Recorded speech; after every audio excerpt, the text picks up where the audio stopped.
오늘부터 이제 주님 가르치신 기도, 주기도문에 있는 말씀을 여러 주간에 걸쳐서 한 10번 정도 하게 될 것 같은데, 이 말씀을 우리가 함께 생각하면서 예수님이 우리에게 가르쳐 주신 기도가 어떤 의미를 가지고 있는가 굉장히 중요하거든요. 이 주기도문을 계속해서 우리가 반복하여 묵상하면서 한 소절 한 소절 이 기도를 생각하고 또 함께 은혜를 나누려고 합니다. 오늘은 그 시작하는 시간으로 다시 한번 기도의 중요성에 대해서 한번 생각해 보고, 왜 제자들이 예수님에게 기도를 가르쳐 달라고 했는가, 그 의미도 한번 생각해 보려고 합니다. 주기도문은 우리 성경 어디에 나옵니까? 수요일 날은 좀 대답을 해주셔도 괜찮습니다. 주기도문은 성경 어디에 있습니까? 맨 앞에 있지 않습니까? 어떤 분 그렇게 대답하는데, 마태복음에도 있고 누가복음에도 나옵니다. 그리고 이 기도가 예수님이 하신 기도라기보다는 예수님이 제자들에게 기도를 이렇게 해라 라고 가르쳐 주신 기도문이다. 그래서 주님이 가르치신 기도, 이 이야기를 줄여서 주기도문 이렇게 이야기합니다. 여러분은 기도가 이 시대에도 필요하다고 믿으십니까? 기도가 이 시대에도 과연 필요한 것인가에 대해서, 또 어떤 분들은 이 과학 시대, 이 합리주의가 모든 것을 지배하고 또 다스리는 이 시대, 고학력 시대, 지성의 시대, 이때에도 과연 기도가 필요한가라고 의문을 갖고 있는 분들이 종종 있습니다. 한번 생각해 볼 일이죠. 많은 사람들이 기도를 좀 무식하고 혹은 유약한 종교적인 관습 정도로 이해하고 있어요. 우리 한국도 굉장히 지금 빨리 서구화되어 가고 있습니다. 굉장히 빠른 속도로 서구화되는데, 그 중에 하나가 이 서구 사람들이 이 하나님 없이도 우리가 얼마든지 살 수 있다라는 바벨탑을 쌓을 때 그 사람들이 가졌던 마음처럼 계속해서 이 인간 중심의 인본적인 그 신앙, 인본적인 삶, 인본적인 신앙관, 이렇게 갖고 있는데, 우리 한국도 굉장히 빨리 그렇게 본받아 가고 있다 하는 겁니다. 어디에서 이걸 찾아볼 수가 있는가? 쉽게 우리의 기도 생활을 보면, 우리가 교회 나와서 신앙생활하는 게 몸에 익숙해 있으니까 그 신앙하는 모습은 갖추고 있는데 기도가 간절하지 않은 거예요. 하나님 앞에 기도하는 그 일이 내가 좀 무엇이 문제가 있을 때, 어려움을 겪고 있을 때, 유약해진 상태에 있을 때, 이때 기도하는 것으로 잘못 생각합니다. 그리고 보통 때는 정상적인 생활을 할 때는 기도 없이도 나는 얼마든지 내 인생 내가 꾸려갈 수 있다, 이렇게 생각하는 사람들이 점점 늘어나고 있는 거예요. 이것이 이제 인본주의라고 이야기를 합니다. 심리학자들은 기도를 자기 마음에 위로받는 정도로 이렇게 생각하는 경우도 있습니다. 또 일종의 자기 최면 정도로 생각해서 기도하지 않아도 얼마든지 고상한 신앙생활 할 수 있다, 이렇게 생각하는 심리적인 경향도 있습니다. 기독교인들은 어떻게 기도를 생각하는가? 기도의 능력, 기도의 필요성, 이런 부분을 이야기하면 대답은 이제 고정적으로 되어 있어요. 기도가 필요합니다. 기도하면 하나님이 응답해 주신다고 이렇게 대답은 합니다. 그런데 부인은 하진 않지만 정말 열렬히 내가 믿는 것 같지도 않은 그런 애매한 모습을 가지고 있는 것을 자주 발견합니다. 근데 성경을 보면요, 이 성경에는 기도의 위치가 대단히 중요하게 나옵니다. 절대적입니다. 성경의 많은 곳에서 기도에 대해서 이야기를 하고 있습니다. 성경에서 기도를 빼면 성경책이 안 된다라고 이야기할 만큼 기도가 중요하게 성경에는 기록되어져 있습니다. 그런 관점에서 볼 때 믿음 생활, 즉 신앙 생활하는 게 뭐냐? 그 기도 생활하는 거다. 기도 생활이 뭐냐? 그거는 기도 생활을 하는 것이 곧 믿음의 사람이라는 얘기고, 믿음의 사람은 그래서 기도하는 사람이라는 얘기예요.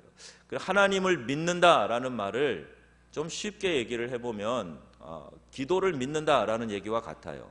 왜? 살아계신 하나님을 믿기 때문에 그분에게 기도하는 것이 너무나 당연하고 또 너무나 자연스럽게 되는 중요한 신앙생활의 요소로 작용하기 때문에 그렇습니다. 그러므로 기도하는 사람이라는 것은 그리스도인됨의 정체성과 같은 겁니다. 기도를 통해서 우리가 하나님을 배우고 기도를 통해서 하나님께 나아갈 수 있게 됩니다. 기도라는 말 속에 담겨 있는 중요한 뜻은 우리가 피조물이라는 뜻이 거기에 담겨져 있습니다. 그러니까 하나님이 창조주이시고 우리는 하나님이 만드신 피조물입니다. 하나님이 주인이시고 이 모든 역사를 운행하시는 주관자이십니다. 이 고백이 기도에 담겨 있다는 말입니다. 자, 역으로 얘기하면 기도하지 않는다라는 것은 그것을 진실하게 고백하지 않는다 하는 것과 별로 다르지 않은 이야기예요.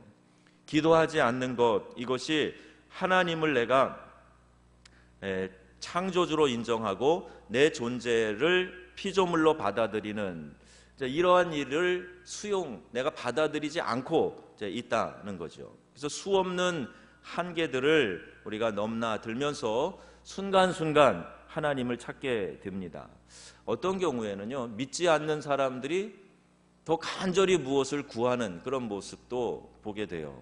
그 대상자가 하나님이 아닐 뿐이지 어떤 때는 그냥 막연하게 하늘에 대해서 또 어떤 보이는 어떤 우상에 대해서도 빌기도 하고 또 막연히 어떤 절대자에 대해서 비는 마음이 불신자들에게도 있다. 이렇게 보게 됩니다. 아이가 태어나면서 앙 하고 우는 것도 어떻게 보면 하나의 기도와 같다. 내가 이 땅에 태어났으니 날 좀 누가 도와주시오. 그래서 앙 하고 운다는 거예요. 영어책에 help me, 나 좀 도와주세요. 그러면서 이 땅에 태어나서 또 그 삶의 모든 과정에 한계에 부딪힐 때마다, 일이 있을 때마다 그 어떤 대상에겐가 간구하다가 마지막 죽을 때 감사합니다 라고 마치는 것. 그래서 우리의 일생 자체가 기도와 같다, 이렇게 설명하기도 합니다. 여러분, 가끔 어떤 신문이나 잡지에 보면 숨은 그림 찾기 같은 게 나오잖아요. 그래서 열심히 그것을 찾는데 하나가 아주 잘 안 찾아질 때가 있어요. 10개 중에 9개는 잘 찾았는데 아무리 찾아도 하나가 안 나옵니다. 근데 예수님의 사역 가운데도 보면요, 예수님이 꼭 우리에게 이와 같은 부분을 집중하도록 보여주시는 게 있는데 바로 예수님의 기도 생활입니다. 이 바리새인들과 같이 공개적으로 기도하는 것이 아니라 예수님은 골방의 기도를 드리셨어요. 그렇기 때문에 예수님의 공생애를 볼 때 우리가 이 기도의 장면을 놓치기가 쉽습니다. 근데 예수님은 기도 생활을 아주 규칙적으로 하셨고 또 기도하시고 사역을 하셨고 기도하면서 하나님 아버지께 묻고 교통하면서 이 공생애를 보내셨어요. 누가복음에 보면 이 누가는 예수님의 기도 생활을 아주 상세하게 기록하고 있는 것을 볼 수가 있습니다. 예수님의 기도의 삶을 잘 포착해서 기도하시는 모습을 누가는 낱낱이 기록하고 있어요. 누가복음을 읽으실 때 누가의 관심사항, 그러니까 예수님의 기도 혹은 가난한 자 혹은 여인, 이 세 가지가 누가가 이 복음서를 기록할 때 좀 자세히 기록했던 그런 내용들입니다. 근데 그 중에 예수님의 기도 부분을 보면 오늘 본문의 1절 말씀 보면요, 한 곳에서 기도하시고 마치심에, 이렇게 기록하고 있습니다. 한 곳이라는 것은 예수님이 정한 장소가 있으셨다 하는 의미예요. 예수님은 기도하실 때 그 정하신 곳에서 정하신 때에 기도를 하셨습니다. 그리고 이 기도를 마치셨을 때 제자들이 예수님께 와서 기도를 가르쳐 주세요, 이렇게 부탁하고 있습니다. 예수님의 기도하는 모습을 보고 제자들은 기도의 삶에 대한 갈증을 느낀 거예요. 여러분, 우리도 어떤 롤 모델을 찾을 때가 있지 않습니까? 그러니까 누군가 신앙생활 하는데 참 멋지게 하는 거예요. 그리고 항상 은혜와 축복 속에 살아요. 그의 얼굴을 보면 늘 그 은혜가 충만해서 그분을 볼 때마다 나도 그렇게 좀 살고 싶다, 이런 마음이 드는 그런 분들이 계세요. 그러니까 롤 모델이에요. 내가 저분을 좀 따라가고 싶다. 근데 예수님을 바라본 제자들은 예수님이 보여주셨던 그 기도 생활에 대해서 본인들도 하고 싶은 그런 마음을 갖게 된 것입니다.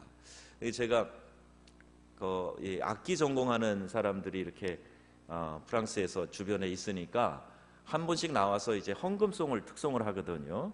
그럼 저 색소폰 연주하는데 그때 그 왔던 한 자매가 우리 교회도 있었잖아요. 근데 그 여자가 4명이 이렇게 탁 까만 옷을 입고 악기를 하나씩 탁 허리에 차고 연주하는 모습을 보니까 너무 예쁘고 멋있는 거예요. 그래서 나도 저 나팔을 하나 사서 불어, 뭐 이런 마음이 막 들고, 실제로 저희 그 동네 다른 교회 목사님은 그렇게 막 연습해서 부시기도 하고 그러시더라고요.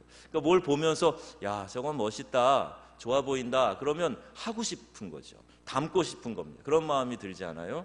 예수님의 제자들은 예수님을 보면서 나도 기도하고 싶다, 이런 마음이 들었습니다. 자, 여러분이 지금 오늘 이 수요 예배 오신 분들, 또 대부분 이분들이 또 새벽 기도에도 오시고 그러는데, 여러분들을 사람들이 바라볼 때 나도 저분처럼 기도하는 삶을 살고 싶다, 이런 마음이 들어야 자연스러운 거예요. 그래서 우리가 교회 안에서 리더로 세워진다 하는 것은 무엇인가 영향력을 주는 사람으로 인정받는다, 이 뜻과 같습니다. 권 목사를 보면 여러분이 어떤 것을 하고 싶으실까? 제가 오늘 이 질문이 생겼어요. 여러분, 저를 바라보시면서 저를 통해서 여러분 뭐 하고 싶은 게 있으세요? 네? 기도요? 전사님 감사합니다.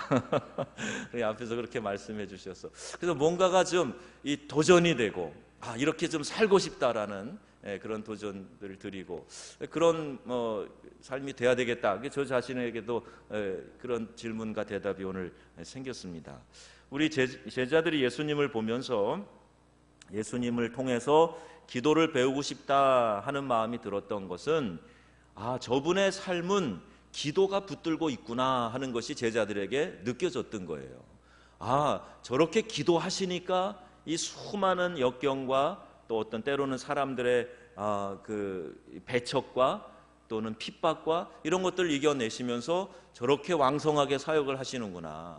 병자들을 고쳐내고 악한 영을 쫓아내고, 그 가르침이 다른 사람들과 같지 않고 바리새인과 서기관들의 가르침 같지 않고 권세 있는 자의 가르침과 같다, 이렇게 느낄 정도로 이게 다 기도에서 나오는 거구나, 이걸 느꼈던 겁니다. 그래서 예수님은 바쁜 일정을 보내시면서도 새벽 미명에 늘 기도하셨어요. 예수님이 잠이 없으셔서 새벽에 깨어서 기도하셨는가? 그렇지 않고 예수님이 그만큼 바쁜 삶을 사셨기 때문에 새벽밖에는 시간이 없으셨던 겁니다. 새벽 미명에 일어나셔서 한적한 곳에서 하나님 아버지께 짬을 내가지고 기도를 하셨던 겁니다. 얼마나 피곤하셨는가. 배에 타셨을 때 배 고무를 베고 주무십니다. 몸이 지쳐 있고 잠이 부족하니까 그때는 그냥 머리를 어디다 대기만 하면 잠이 오잖아요. 그죠? 군인들 보세요. 군인들 엉덩이만 붙이면 바로 잡니다. 머리만 살짝 어디 대면 그냥 자요. 늘 잠이 부족하고, 교대 근무, 보초 서야죠, 뭐 일해야죠, 노동해야죠, 훈련 받아야죠. 힘들어요. 그러니까 그때 굉장히 잠이 많아요. 이게 불면증, 잠을 잘 못 주무시는 분들, 뭐 신경이 예민해서 어떤 문제가 있어서 그럴 수도 있는데, 몸이 덜 피곤해서 그럴 수도 있어요. 혹은 잠을 좀 딴 때 더 주무셔가지고 밤에 못 주무시는 경우도 있을 수 있어요. 저는 시차를 자주 경험을 해보니까 이 시차가 있을 때 몸의 리듬이 깨지면 또 이렇게 새벽에 일찍 깨어지고 잠을 잘 못 자고 그러는데, 저는 월요일 날도 또 지난 여행해서 돌아온 날도 여러 날 동안 새벽에 자주 깼어요. 아주 이른 새벽에 깹니다. 근데 제 스스로 정한 원칙이 있습니다. 이게 시차 때문이든 아니면 뭐 특별히 어떤 생각이 들어와서 마음에 좀 예민한 생각이 들어와서 쉽게 잠을 못 자는 일이든 일단 잠을 청하는데 20-30분 동안 침대에서 잠이 안 든다. 한 20분 정도 잠이 안 든다. 그러면 일어납니다. 그냥 일어나서 거실에 가든지 책상에 앉든지 그래서 일단은 잠깐 30분 정도 기도하는 시간을 가져요. 왜 그러냐 하면 하나님이 기도하라고 깨우셨지 이렇게 생각하기로 했어요. 기도하라고 깨우셨다고 생각해서 그 시간에 일어나서 일단 기도를 하는 거예요. 그러다 보면 더 시간을 늘려서 기도하기도 하고 아니면 갑자기 어떤 책을 읽고 싶어서 책을 읽기도 하고 또 말씀을 다시 보기도 하고 이러면서 그 시간을 보냅니다. 그래서 저는 제 스스로가 그런 약속을 했어요. 하나님이 그걸 아시는지 때로는 아주 귀한 응답을 주실 때 그렇게 하실 때가 있어요. 새벽에 일찍 깨우셔가지고 기도의 자리에 나가게 하고 기도하게 하시고 그때 응답 주시는 것들도 자주 경험합니다. 임지를 위해서 기도할 때도 하나님이 그렇게 한번 하셔서 우리 명성교회를 위해서 기도한 일도 있어요. 근데 예수님의 이 기도는 피곤함 가운데서 시간을 내셔서 새벽 미명에 기도하셨고 또 때로는 습관을 쫓아 감람산에 올라가셔서 기도하셨다는 거예요. 그러니까 기도하러 다른 한적한 곳으로 찾아 나가시는 게 습관처럼 되어 있으셨다는 걸 알 수가 있죠. 그래서 예수님의 제자들도 사도들도 정한 시간에 오후 3시, 제 9시 뭐 이럴 때 성전에 기도하러 올라가다가 성전 미문에 있는 안진뱅이 거지를 만나는 그런 일도 우리 성경에 사도행전에 기록되어져 있지 않습니까? 그리고 예수님의 기도 생활을 제자들이 보고 사도들이 또 그런 삶을 계속해서 가르쳐 나갔던 것입니다. 중요한 문제 앞에서는 더 많이 시간을 내고 기도하셨어요. 열정을 가지고 기도하셨습니다. 기도의 집중력을 놓치지 않으셨어요. 예수님이 어떤 분이십니까? 하나님의 아들이시고 신성을 온전히 가지고 계신 분이세요. 능력이 충만한 분입니다. 그럼에도 불구하고 예수님은 기도에 몰두하시고 이 기도의 삶을 살아 나가셨습니다. 예수님의 삶의 중심에는 기도가 있었던 것입니다. 우리에게 기도를 가르쳐 달라는 요청한 제자가 그 제자들이 삶의 중요한 전환점을 그때 경험하게 됩니다. 그들은 기도를 통해서 삶의 핵심을 붙잡은 것이지요. 또 기도를 가르쳐 달라고 할 때 주님은 제자들에게 기도를 이렇게 가르쳐 주십니다. 너희는 기도할 때 이렇게 하라. 그러면서 이제 이 주님이 기도를 쭉 가르쳐 주고 그 기도문을 가르쳐 주고 계시는 겁니다. 성도 여러분, 기도는 배워야 됩니다. 예수님이 기도의 대가이신데 예수님은 공생애 뿐만 아니라 부활 승천하신 후에도 계속해서 기도하시는, 꾸준히 기도하시는 분이세요. 그래서 우리가 기도를 배워야 될 이유가 이 말씀을 통해서 몇 가지 살펴볼 수가 있는데, 그 첫째는 인간은 기본적으로 기도를 거부하는 존재이기 때문에 우리는 기도를 배워야 됩니다. 모든 것을 내 힘으로 푸는데 우리는 익숙해 있어요. 가능하면 다른 사람의 도움을 잘 구하려고 하지 않습니다. 인간의 죄된 자존심이 뭔가, 그게 바로 나 스스로 하려고 하는 거예요. 저는 이 부분에서 볼 때 남자가 더 죄인인가 여자가 더 심각한 죄인인가에 대한 답이 있어요. 누구라고 생각이 되세요, 여러분? 남자와 여자 중에 누가 더 심각한 죄인일까요? 이건 어려운 문제가 아닌데, 어떤 분들은 여자가 먼저 선악과를 따먹고 남자에게 먹게 했으니까 여자가 더 죄인이다 그러는 분도 계시는데, 저는 오늘 이 부분을 보면 분명히 남자가 더 죄인이라는 생각이 듭니다. 왜냐하면요, 이 남자들은 쓸데없는 자존심이 있어요. 그래서 운전하고 가다 길을 몰라도, 요새는 내비 아가씨가 다 잘 알려주지만 길을 몰라서 초행길을 가도 절대 창문 내리고 잘 안 물어봅니다. 그죠? 그게 남자의 자존심이에요. 그냥 이쪽으로 가는 게 맞아, 그리고 그냥 가요. 틀릴 수도 있으니까 한번 물어봐요. 그러면 절대 안 물어봅니다. 그게 남자예요. 남자의 쓸데없는 자존심이 바로 우리가 가지고 있는 죄성이다. 나 스스로 해결하려고 하는 노력이다. 누구의 도움 없이 내 힘으로.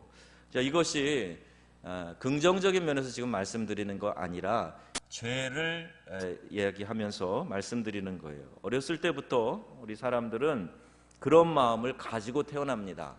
이 꼬마 아이가 걸음마를 배우고 제일 먼저 하는 것, 그건 바로 나 혼자 걷겠다고 도움의 손길을 뿌리치는 거예요. 아이가 조금 걸음마 하기 시작하면 위태위태하면 누가 가서 잡아주려고 그러잖아요. 그럼 잠깐 잡았다가도 이거 딱 뿌리치고 혼자 막 걸어가려고 하는 그런 마음이 있어요. 나 혼자 걷겠다는 거죠.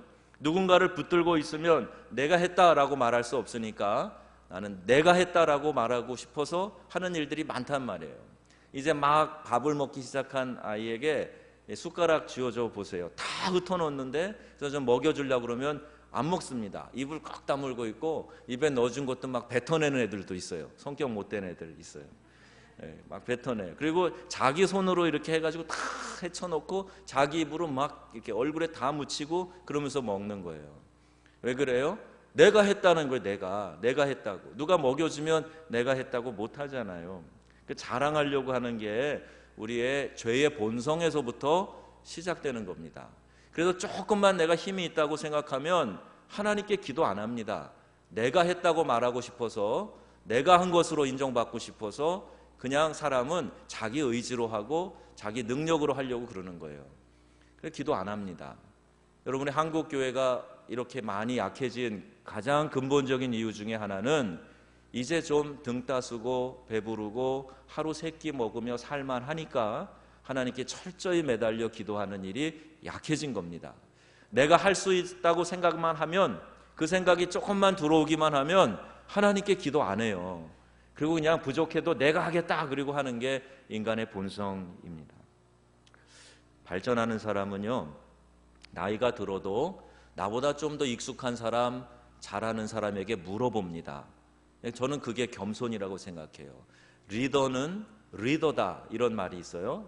영어 스펠링을 가지고 그런 얘기를 하는데, 앞서 이끌어가는 리더, L로 시작하는 리더는 책을 읽는 사람, 리더다. 책을 읽는다는 건 뭐예요? 끊임없이 다른 사람의 사상과 다른 사람이 연구해놓은 업적과 이런 것들을 읽으면서 내가 그거를 받아들이겠다는 얘기 아닙니까? 그래서 리더가 되는 사람은 끊임없이 배우는 사람이다. 배우기를 멈춘 사람은 이제 리더의 자격을 잃어버리는 것이다. 이런 것을 리더십에서 강의를 합니다. 근데 우리는요, 뭘 조금 알았다 그러면 이제 안 배우려고 그래요. 계속 누구를 가르치려고만 하지 누군가로부터 좋은 것을 받아들이려고 하지 않습니다. 이게 인간의 본성이에요. 조금 알면, 그리고 자기가 있는 그 바운더리, 그 주변 안에서 내가 좀 그래도 낫다라고 생각을 하면 배우는 일을 멈춥니다. 그래서 제가 참 답답한 게 그런 거예요. 우리가 어느 지역에 살든지 이제는 서로 다 교통이 되고 정보를 공유할 수 있고, 이제 지역의 한계는 더 이상 한계가 아닙니다. 근데 문제는 지역의 한계가 이미 벗어져 있는데도 불구하고 우리 전북에, 또 여기 전주 옆에 정읍, 제가 정읍 이야기하니까 많은 사람들이 한 10이면 한 7은 잘 모르더라고요. 정읍이 어디 있냐고 그래요. 읍이냐고 그러더라고요. 읍. 그래서 아주 시골인 줄 알아요. 그래서 제가 요새는 정읍시라고 꼭 붙입니다. 정읍 그러니까 읍인 줄 아는 거예요. 기분 나쁘게, 그죠? 그러니까 시에 사는 시민인데 읍에 산다고 생각하는. 그래서 정읍시 그러는데, 이 정읍시에 사는 분들이 이미 지역의 바운더리는 다 무너져 있는데도 불구하고 여전히 그 울타리 안에서 사는 것 같은 느낌이 드는 거예요. 좀 더 사고도 넓게 뻗쳐나가고, 그리고 다른 지역에서 좀 크게 그림을 그리면서 사는 사람들과 내가 같이 생각도 맞추어 보고, 또 더 많은 도전을 받고 더 성장하려는 마음도 좀 갖고 그랬으면 좋겠는데, 이제 이 정도면 돼. 그저 스스로를 규정하고 그 울타리 안에서만 살려고 하면 더 이상의 성장은 일어나지 않습니다. 여러분, 시야를 멀리 보시고 계속해서 하나님이 나를 불러 가시는 그날까지 계속해서 믿음으로도 성장하시고, 지식으로도 성장하시고, 비전으로도 성장하시고, 능력으로도 성장하시기를 축복합니다. 그래서 여러분이 성장해야 여러분의 자녀들이 성장하는 거예요. 여러분이 보는 시야가 넓어야 그곳까지 자녀들에게 또 보여줄 수 있는 겁니다. 그런데 나는 이렇게 한 게. 요새 어느 분이 목사님 전에는 막 우리 데리고 다니면서 맛있는 것도 사주고 그러셨는데 목사님은 그렇게 안 하세요? 이렇게 얘기하는 분이 계셔갖고 맛있는데 뭐가 있나. 그리고 제가 요새 돈 내고 가서 막 사 먹습니다. 어디가 맛있나 다니면서 보는데 좀 괜찮은 식당 같아서 들어가 보면 이렇게 갖춰놓은 거에 비해서 음식 개발을 잘 안 하는 것 같아요. 그래서 서울에 명동에 일산에 또 뭐 아주 유명한 관광지에 막 개발되어 있는 음식점들을 보면은 서비스도 그렇고 음식도 그렇고 굉장히 신경 씁니다. 그래야 경쟁에서 살아남을 수 있으니까. 근데 여기는 특화된 것, 한 식당에서 딱 특화되어 있는 이런 것보다도 이것저것 다 이렇게 하는데 맛은 다 비슷해요. 내용은 다른데 맛은 다 비슷해요. 그래서 좀 더 전문화됐으면 좋겠다. 요새 그 생각하고 있어요. 우리는 원래 음식 맛있는 고장입니다. 기본적으로는 그래요. 그런데 경쟁이 좀 더 있으면 아마 훨씬 더 잘할 거요. 그냥 거기에 안주하려고 하는 마음, 그게 우리의 마음인데, 그래서 누군가로부터 우리는 도움을 받으려고 하거나 물어보려고 하거나 잘 지도받으려고 하거나 그런 마음이 별로 없습니다. 조금 잘하면 그냥 그걸로 잘한다 생각하고 더 이상 무엇인가를 의지하려고 하지 않은 마음, 이런 게 있습니다. 자랑을 하는 이유도 마찬가지예요. 내가 내 힘으로 무엇을 했다라고 하는 거죠. 자기 힘을 자랑하고 싶은 겁니다. 여러분, 기도 없이 하는 것은 그것이 무엇이든지 다 바벨탑이 된다는 걸 여러분 주의 깊게 생각하시길 바랍니다. 바벨탑이 뭐예요? 사람들이 자기 힘으로 탑을 쌓아서 하늘에까지 닿아보자 하나님께 도전하는 겁니다. 이게 인간의 본성이에요. 기도하지 않는 사람은 기도를 통해서 하나님과 연결되기를 원치 않는 사람이고, 그 이야기는 곧 나는 내 힘으로 살겠다, 이 이야기와 같습니다. 그래서 교만 중에 가장 큰 교만은 기도하지 않는 게 큰 교만이에요. 기도 없이 하고 있는 일, 자기의 자랑과 영광을 추구하는 것입니다. 고개 뻣뻣이 세우고 턱 내밀고 다니는 그런 자세만 교만이 아니라 기도하지 않고 내 힘으로 살려고 하면 그게 교만이 되는 것입니다. 여러분, 다른 거 설명할 필요 없어요. 내 기도가 언제 식어지는가 가만히 한번 보세요. 내 마음에 교만이 찾아오면 기도가 식어집니다. 교만하면 기도가 사라져요. 기도가 안 나옵니다. 내 힘과 능력으로 살아갈 수 있다는 자신감이 있는데 왜 기도합니까? 우리 가끔 보면요, 운전에 익숙한 분들은 아주 특별히 비가 오거나 눈길이거나 할 때 아니면 핸들 잡고 기도 안 합니다. 그냥 시동 걸면 붕 하고 가죠. 내 능력으로 운전 충분히 안전하게 할 수 있다는 생각입니다. 이제 초보 면허 갓 따신 분들은 차에 탈 때부터 겸손한 마음으로 차에 들어가셔가지고 시동 거는 그 순간부터 기도가 그냥 마음속에서부터 흘러나옵니다. 하나님, 접촉사고 안 나고 안전하게 가게 해주세요. 차는 어떻게 주차해야 될지, 지금 쇼핑센터에 가야 되는데 하나님 큰일 났습니다, 도와주세요. 그런 마음으로 기도를 하고 핸들을 잡고 가잖아요. 근데 조금만 익숙해지면 어떻게 돼요? 기도 잘 안 합니다. 이것만 봐도 우리는 알 수가 있어요. 여러분, 우리가 기도를 최후의 선택이 아니라 이미 다 터지고 깨지고 난 다음에 하는 것이 아니라 우리 기도를 통해서 하나님을 의지하고 또 하나님이 날마다 내 삶의 인도자 되어주시고 보호자 되어주시고 그분과 소통하는 가운데 하나님의 능력으로 살아가기를 작정하는 것, 이것이 기도이다. 이렇게 믿으시기를 주의 이름으로 축복합니다. 기도해서 응답되는 것이 있고 기도해도 안 되는 것이 있어요. 기도할 때 인간은 그래서 자신의 위치를 깨닫게 됩니다. 내가 인간이구나, 연약한 존재구나, 내가 할 수 있는 것보다 할 수 없는 것이 더 많구나. 오히려 이것도 기도하면서 우리가 깨닫게 되는 것이죠. 사역을 하기 이전에 기도를 배워야 됩니다. 기도가 신앙의 출발이기 때문에 그렇습니다. 어떤 분은 교회 와서 목사님, 제가 이것 하겠습니다, 저것 하겠습니다, 많은 이야기를 하는 분이 계세요. 그런데 제가 좀 하시겠다고 하니까 그러면 하시라고는 하는데, 좀 안타까운 것은 그것보다, 일보다 하나님은 그분 자체가 하나님 앞에 나오는 것, 그 마음을 하나님께 사랑하는 마음을 드리는 것, 이것만 갖고도 만족하실 텐데, 근데 우리 사람들은 하는 것 통해서 하나님이 기뻐하신다라고 생각하기 때문에 기도보다도 예배보다도 자꾸 뭔가를 하려고 그래요. 기도 없이 하나님 앞에 중심의 예배 없이 일을 하게 되면 그분은 그 일을 통해서 하나님께 영광 돌리는 게 아니라 오히려 하나님의 일감을 만들어내는 사람입니다. 그래서 먼저는 기도하고 하나님과 소통하는 일이 더 중요하다. 우리 자녀들에게도 이 기도의 훈련, 기도의 교육이 필요합니다. 이것이 그들의 인생의 시간을 낭비하지 않고 절약하는 방법이 되는 것입니다. 기도 없으면 이 세상의 모든 문제를 내 몸으로 다 막아내야 돼요. 얼마나 상처투성이가 되겠습니까? 그래서 기도란 내가 할 수 없는 일을 내가 끌어안고 끙끙거리는 것이 아니라 하나님의 주권에 올려놓는 거예요. 그래서 한계를 인정하고 겸손하게 엎드릴 때, 하나님만을 높여드릴 때 비로소 인생의 짐이 벗겨지게 되는 겁니다. 그래서 어떤 사람이 이런 예쁜 말을 했어요. 항복하면 행복해진다. 하나님께 항복하면 내 인생이 행복해진다는 거예요. 내가 내 인생의 핸들을 붙잡고 어떻게 하려고 계속 그러지 말고 하나님께 항복하고 하나님이 내 인생을 운전해 주시도록, 이끌어 가시도록 맡기면 인생이 행복하게 된다는 말입니다. 우리 명성교회는 교회의 목회도, 교회의 모든 치리도, 또 교회가 진행하는 그 모든 과정도 하나님께서 운전해 가시는 귀하고 복된 교회 되기를 주님의 이름으로 축복합니다. 자, 기도는 두 번째로 왜 우리가 배워야 되냐 하면요, 첫째는 우리의 본성이, 기도하지 않는 본성이 있다 그랬고, 두 번째는 우리가 뭘 빌어야 될지 마땅히 빌 바를 알지 못하기 때문에 우리는 기도를 배워야 됩니다.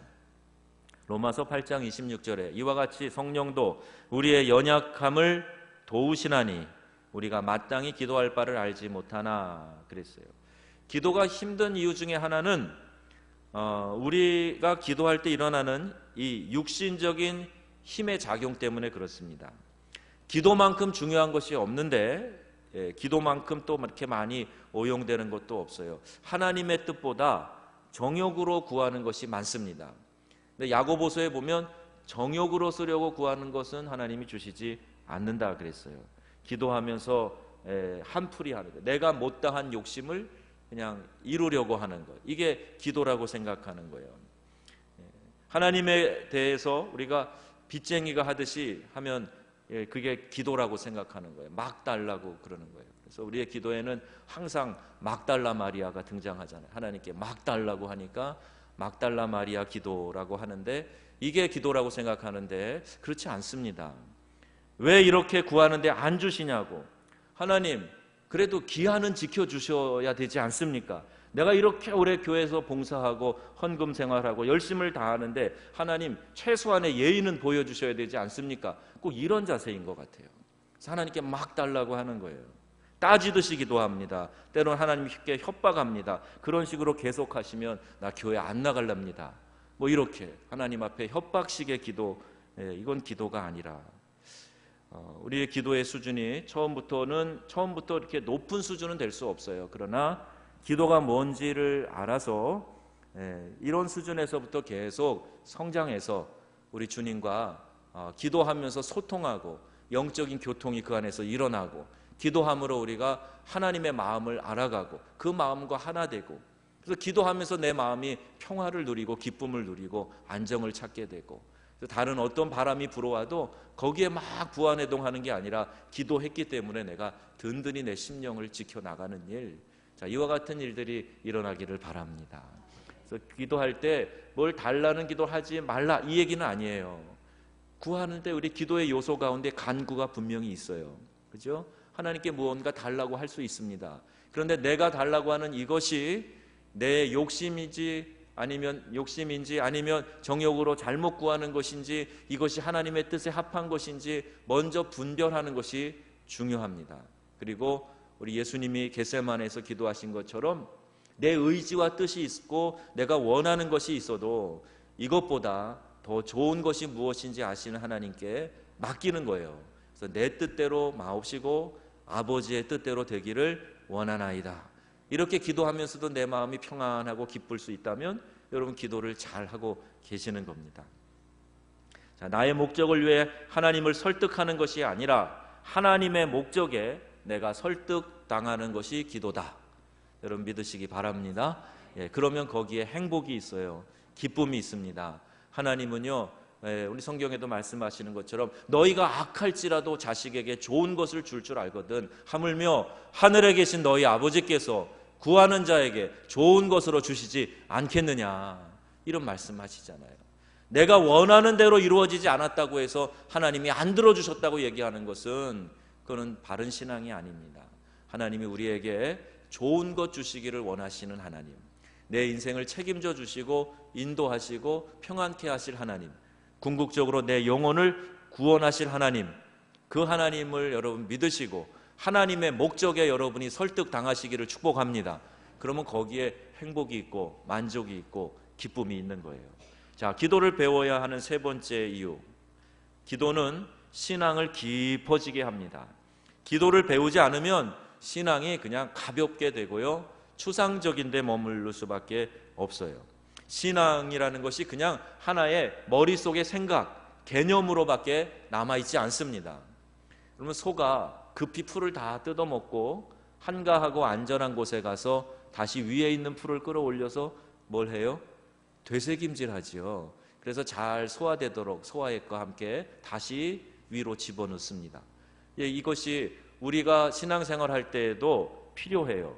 우리가 말씀을 듣고 그 말씀대로 살려고 할 때에도 기도가 없으면 마치 되새김질 없이 그냥 급히 넣은 것처럼 우리 안에서 이것이 소화가 돼서 영양분으로 공급되지 않습니다. 그래서 말씀을 듣기는 듣는데 자라나질 않는 거예요. 신앙생활을 여러 해 하면서 하나님의 말씀을 잘 배웠는 것 같은데 삶이 변화가 되지 않고 영적인 성숙이 일어나지 않고, 왜 그래요? 대부분의 경우를 보면 기도가 숙성되어 있지 않기 때문에 그래요.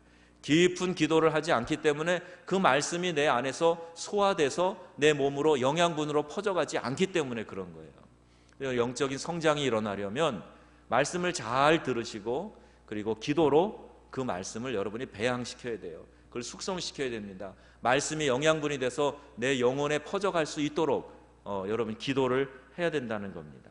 말씀이 육신이 돼서 우리 가운데 거하시도록 하는 게 뭐냐? 그게 바로 기도예요. 기도할 때에 하나님의 말씀이 우리의 삶에 적용되어지고 내 영혼의 양분으로, 그래서 우리가 성장할 수 있게 된다는 겁니다. 기도할 때 진실한 언어로 기도하는 것이 그래서 중요한 거예요. 기도할 때 내가 하나님 앞에 진실한 언어로 무엇을 간구하고 있는지 정확하게 기도하는 게 필요합니다. 우리 이제 제자 훈련을 시작하게 되면 여러분들에게 기도하는 노트도 이제 만들게 하고 구체적으로 기도의 제목을 적고 어떻게 응답되는지 그것도 기록을 하게 할 거예요. 그게 왜 필요하냐 하면 하나님 앞에 기도하면서 내가 무엇을 간구하고 있는가, 내가 무엇을 내 심령 가운데서 해결하기 위해서 기도하고 있는가, 그걸 정확히 알아야 돼요.